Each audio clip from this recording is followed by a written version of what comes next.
When I was first approached about speaking here today, I was extremely excited for the opportunity. School has been my home away from home for the past 12 years of my life, and I'm so excited to share with you some of the details about my educational experience. But I was also a little bit apprehensive, as I realized that this wasn't really about my educational experience, but the experiences of 14,000, or as I believe Hannah said, the number is closer to 15,000 now. 15,000 other Kenton County students, all of whom have come to school for 6 hours a day, stayed after school for practices, and then come back on the weekends for games and competitions. I wish to impress upon you today the importance of helping every school, every student, feel as I do, that every student loves their home away from home, and that they are well prepared to leave the nest when they graduate.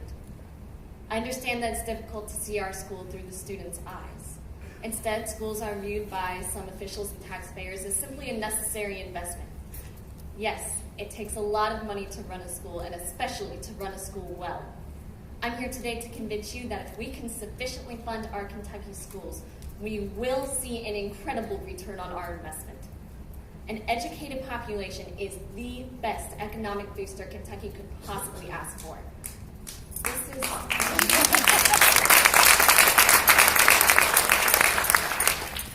This is, of course, a multifaceted issue. If it worked, we would have the issue solved by now. But from the student's perspective, a few things are really quite obvious. The first is that expectations are very high. We are constantly told that we need to keep up, keep up, keep up.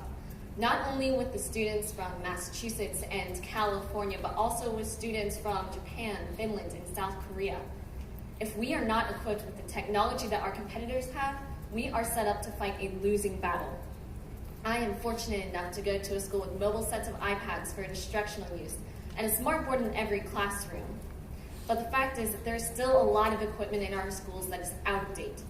Computers are exposed to a lot of wear and tear. Children need to be exposed to technology at a very young age, but they take a lot of abuse when they're kindergartners stabbing every key as they first learn to type. It's even more difficult to get work done when you can't even get onto the internet. We need more bandwidth to accommodate the sheer number of people that need to be online in order to learn. It's an enormous waste of instructional time when students are looking at that rotating circle over and over again all class period. Occasionally, teachers do have to say, just forget it, we don't have time today, we're moving on. And that is tragedy. We need to have the technology, yes, that's true, but we also need to be able to use it effectively. We aren't quite to the point yet where we can just get all of our textbooks online. And not every student can afford an iPad or a Kindle. I realize that buying new textbooks is a complicated and costly process, but it is necessary. There are students from elementary through high school who do not have updated textbooks or who cannot take their textbooks home with them because there is a limited supply. My peers and I have met with this issue since elementary school. How are we supposed to teach our youngest generation the study skills that they need if they cannot take their best study skills home with them? Furthermore, if school funding is cut too much, some teachers may have to be laid off, leading to bigger class sizes. There are a lot of downfalls to this, including everything from losing one-on-one time with the teacher to simply not being able to see every student so that they can see the board. Teachers cannot possibly be expected to give a quality lesson to every student in an oversized class. A personal connection is the key to keeping students interested in their studies and interested in their work. In a class size of 30 students or more, there will be a wide variety of skill levels all compiled into one room. We need the funds to allow for smaller class sizes for students who need more individualized help, smaller class sizes for students who are at or above grade level who need to be challenged, and smaller class sizes for every student in between. There is no efficient and effective way to jumble all of these students together and still obtain good results. There are so many students who desperately want to learn and achieve, but the fact is, it is expensive to be a smart kid. There are a lot of resources out there for families who need help, but it's not enough to help everyone in need. I live in a middle-class world. We're keeping our heads above water, and we live comfortably. But after all the necessities are covered, there is not a lot of money left. Every last cent goes towards keeping my little sister in swimming lessons. and toward keeping me in all of my after-school activities, and trust me, there's a lot of them. And on top of this, I have my own job so that I can buy myself a dress for senior dinner dance, and that I can drive my car. And then, at the beginning of the school year, my mom paid $500 for AP courses between my sister and myself.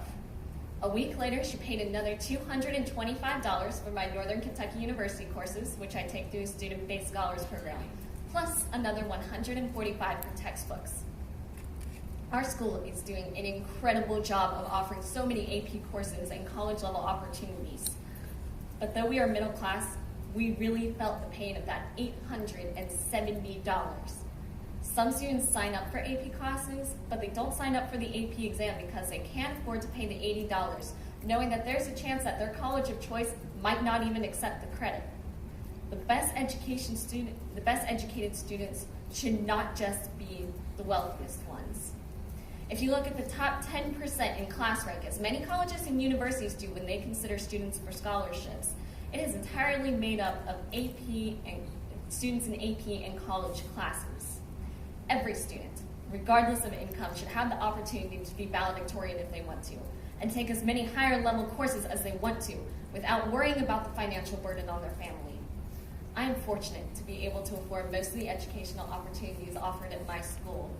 And I think that every student in my school and every student in my state should be able to say the same. We want the gifted students to want to come to Kentucky. We want the students who are falling behind to have every opportunity here to catch back up. I'm here today to represent 14,000 students, or as Hannah said, 15, all of whom need to have an equal chance at a great education.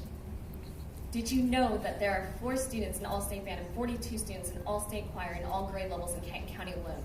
We have 5 semifinalists for Cincinnati Arts Association Overture Awards, with 2 moving into the final round of competition.